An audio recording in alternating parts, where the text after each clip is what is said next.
31 जुलाई 1992 का वो दिन सुबह के समय थाई एयरवेज इंटरनेशनल की फ्लाइट 311 उड़ान भरने के लिए तैयार होती है। इस फ्लाइट को बैंकॉक थाईलैंड के डॉन मोंग इंटरनेशनल एयरपोर्ट से काठमांडू नेपाल के त्रिभुवन इंटरनेशनल एयरपोर्ट पर पहुंचना था, जो कि एक 3 घंटे की जर्नी थी। इस फ्लाइट में एयरबस A310-304 विमान का इस्तेमाल किया जा रहा था, जो उस समय एक सेफ और मॉडर्न एयरक्राफ्ट माना जाता था। दरअसल फ्लाइट 311 से पहले ये विमान 9 साल सर्विस में रह चुका था और किसी भी गंभीर हादसे का शिकार नहीं बना था। यहां तक कि जो पर्टिकुलर एयरक्राफ्ट इस फ्लाइट में यूज होने वाला था, वो भी सिर्फ 4 साल ही पुराना था और उसका रिकॉर्ड भी एकदम साफ था। इस प्लेन में एडवांस्ड ऑटो पायलट से लेकर लेटेस्ट नेविगेशन सिस्टम तक वो सब कुछ था जो 90s के दौर में आधुनिक माना जाता था। खैर, एयरपोर्ट पर सारी फॉर्मेलिटीज होने के साथ ही प्लेन में 99 पैसेंजर्स और 14 क्रू मेंबर्स सवार होते हैं। बता दें कि इस फ्लाइट की कमान 41 साल के कैप्टन प्रीडा सुट्टीमाई के कंधों पर थी, जिनके पास 13,200 घंटों का फ्लाइंग एक्सपीरियंस था और इसमें 4,400 घंटों का एक्सपीरियंस उन्होंने A310 को उड़ाते हुए हासिल किया था।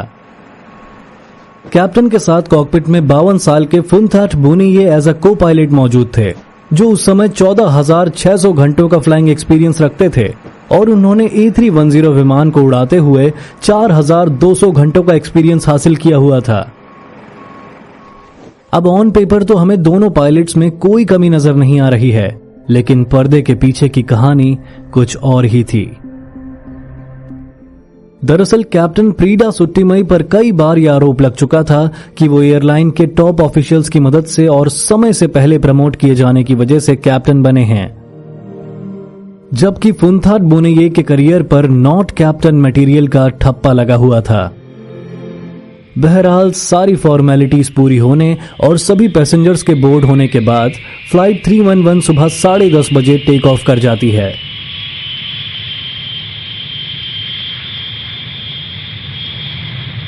टेक ऑफ एकदम नॉर्मल और बहुत ही स्मूथ तरीके से होता है और कुछ ही देर में प्लेन अपने क्रूजिंग ऑल्टीट्यूड पर पहुंच जाता है। करीब 2.5 घंटे तक ये फ्लाइट पूरी तरह नॉर्मल रहती है और प्लेन बड़े ही आराम से अपने लक्ष्य की तरफ बढ़ता जाता है। लेकिन दोपहर में 12:30 बजे जब पायलट काठमांडू के ATC से कांटेक्ट करने की कोशिश करते हैं तो वहां से उन्हें कोई जवाब नहीं मिलता। ये इस फ्लाइट में होने वाली पहली अनयूजुअल चीज थी। हालांकि पायलट इसे इतना सीरियसली नहीं लेते, क्योंकि नेपाल में ऐसा होना कोई नई बात नहीं थी। दरअसल काठमांडू एक ऐसा शहर है जो दुनिया की सबसे बड़ी और ऊंची पर्वत श्रृंखला हिमालय से घिरा हुआ है। यहां तक कि त्रिभुवन इंटरनेशनल एयरपोर्ट भी उत्तर और दक्षिण दिशा में 2 विशाल पर्वतमालाओं से घिरा हुआ है। उत्तर की दिशा में इन पर्वतों की ऊंचाई 26,000 फीट तक है, जबकि दक्षिण में ये 9,000 फीट तक ऊंचे हैं। यही वजह है कि त्रिभुवन इंटरनेशनल एयरपोर्ट पर जाने वाले ज्यादातर बड़े प्लेन दक्षिण की दिशा में जाते हैं, जहां पर्वत ज्यादा ऊंचे नहीं हैं। मगर फिर भी इस एयरपोर्ट पर लैंड करना एक बहुत बड़ा चैलेंज माना जाता है, क्योंकि इसका रनवे उत्तर से दक्षिण दिशा की तरफ बना हुआ है। यानी लैंड करने के लिए पायलट को ऊंचे ऊंचे पर्वतों के ऊपर से गुजरने के बाद तेजी से प्लेन को नीचे लाना पड़ता है। इन पर्वतों की वजह से कई बार प्लेन और ATC के बीच रेडियो कम्युनिकेशन स्थापित करना बहुत मुश्किल हो जाता है और यही चीज इस समय 311 के पायलट फेस कर रहे थे। सोने पे सुहागा यह था कि त्रिभुवन इंटरनेशनल एयरपोर्ट पर उस समय रेडार भी नहीं था, यानी कंट्रोलर्स को प्लेन की एग्जैक्ट पोजीशन का अंदाजा लगाने के लिए पायलट से मिलने वाली पोजीशन रिपोर्ट्स पर ही रिलाय करना पड़ता था।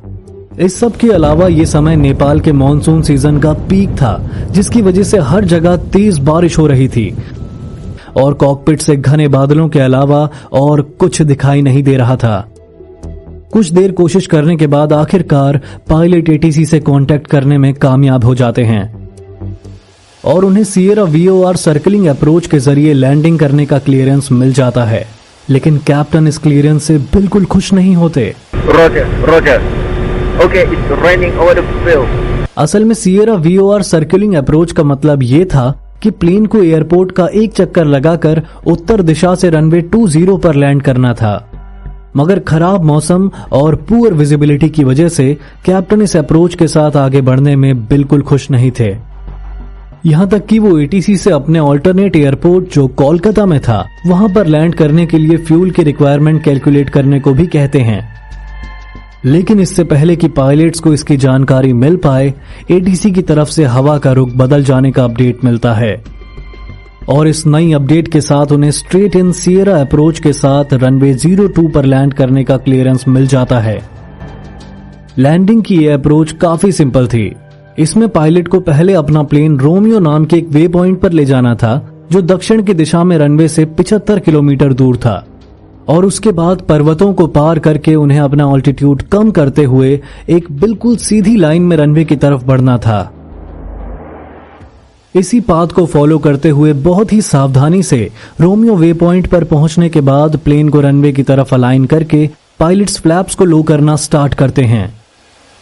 इस अप्रोच में उन्हें फुल फ्लैप्स की जरूरत थी ताकि नीचे आते हुए प्लेन की स्पीड पर काबू रखा जा सके। लेकिन जैसे ही वो फ्लैप्स को लो करते हैं तो फ्लैप्स एक पॉइंट पर आकर अटक जाते हैं। अब बिना फ्लैप्स के इस एयरपोर्ट पर लैंड करना इम्पॉसिबल था। पायलट्स इस प्रॉब्लम के बारे में तुरंत ही एटीसी को बताते हैं और साथ ही कोलकाता के लिए डाइवर्जन की भी मांग करते हैं।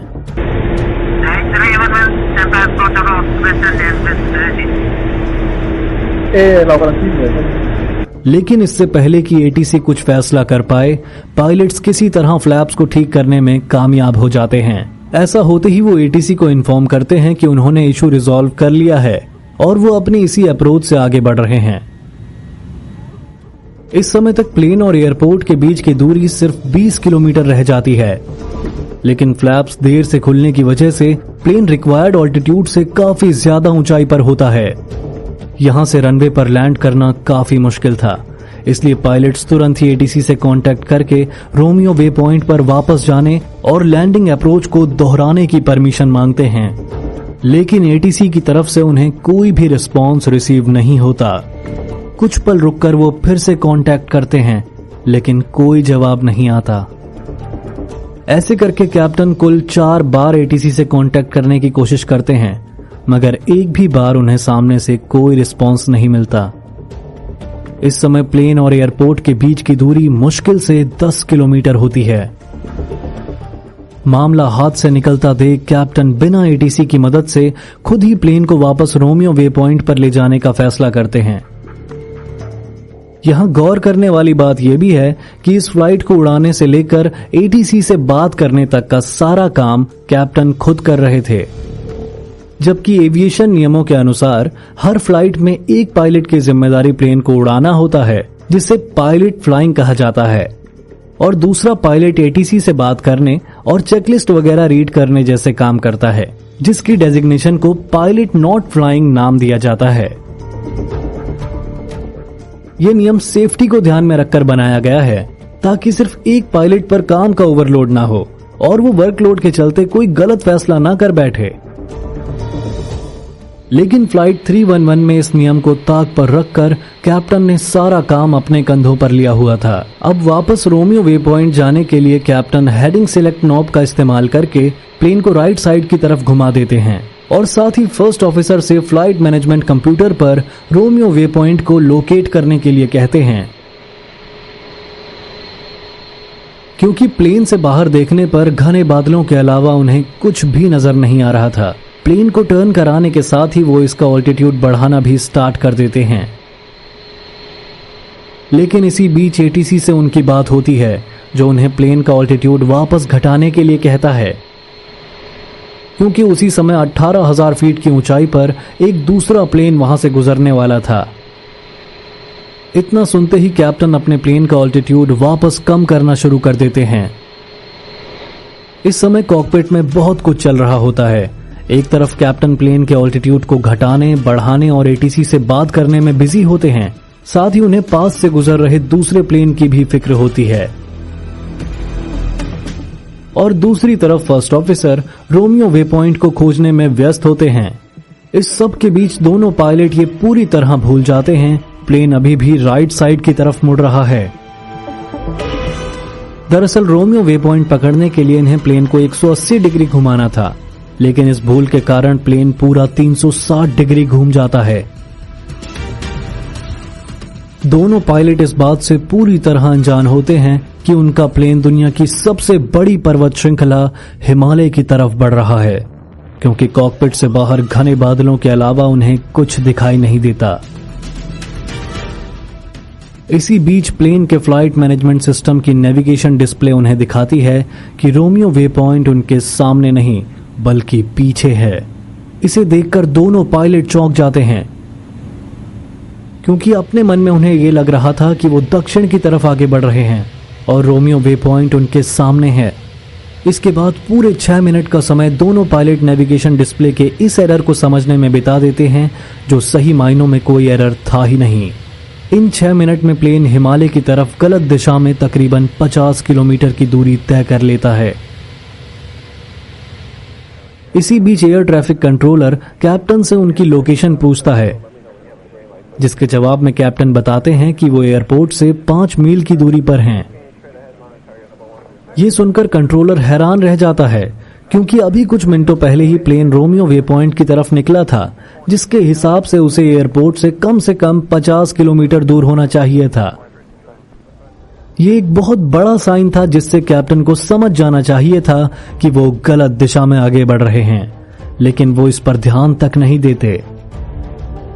कुछ ही देर में फर्स्ट ऑफिसर का ध्यान नेविगेशन डिस्प्ले पर जाता है, जो ये दिखा रही थी कि प्लेन उत्तर दिशा में आगे बढ़ रहा है। ये देखते ही फर्स्ट ऑफिसर कैप्टन से डरते हुए पूछते हैं कि हम उत्तर दिशा में आगे बढ़ रहे हैं ना? कैप्टन के टेम्परामेंट को देखते हुए फर्स्ट ऑफिसर ने सवाल बहुत ही आराम से बिना कोई जोर दिए पूछा था, क्योंकि उन्हें डर था कि कहीं कैप्टन उन्हें डांट ना दें। और उनके इसी बिना जोर दिए पूछने की वजह से कैप्टन उनकी बात पर ध्यान भी नहीं देते, जो कि उन्हें प्लेन की करंट पोजीशन समझाने का सबसे बड़ा साइन था। कुछ ही पलों के बाद प्लेन का ग्राउंड प्रॉक्सिमिटी अलार्म बजने लगता है, क्योंकि प्लेन अब पर्वतों के बहुत करीब उड़ रहा था। कैप्टन को लगता है कि एक फॉल्स अलार्म है, इसलिए वो इस पर ध्यान नहीं देते। फर्स्ट ऑफिसर कैप्टन को टर्न अराउंड के लिए कहते हैं, लेकिन कैप्टन ये सोचकर उनकी बात को अनसुना कर देते हैं कि वो दक्षिण की तरफ सही दिशा में आगे बढ़ रहे हैं। दुर्भाग्य से इस अलार्म के बजने के ठीक 16 सेकंड बाद ये प्लेन एक विशाल पर्वत से जा टकराता है।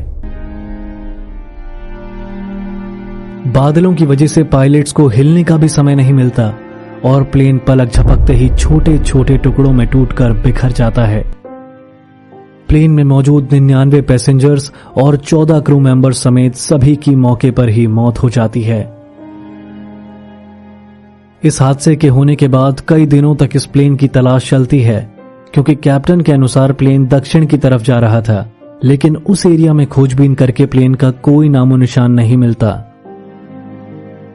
आखिरकार कई दिनों के बाद पहाड़ी इलाके में रहने वाले लोकल लोग इस हादसे के होने की खबर ऑफिशियल्स तक पहुंचाते हैं और तब जाकर इस प्लेन का मलबा मिल पाता है।